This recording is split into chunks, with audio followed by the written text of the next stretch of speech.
एका वकिलाच्या लेखणीनं त्याच्या कायद्याच्या आखणीनं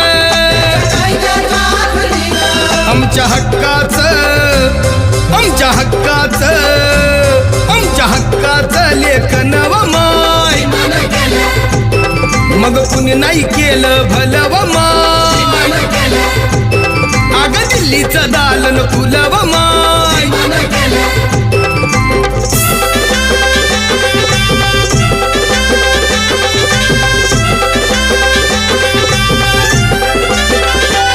तुमच्या पोरानं शाळेत शिकावं आशाला जारीला मुकावं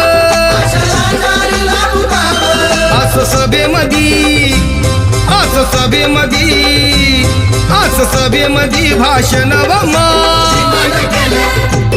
मग कुणी नाही केलं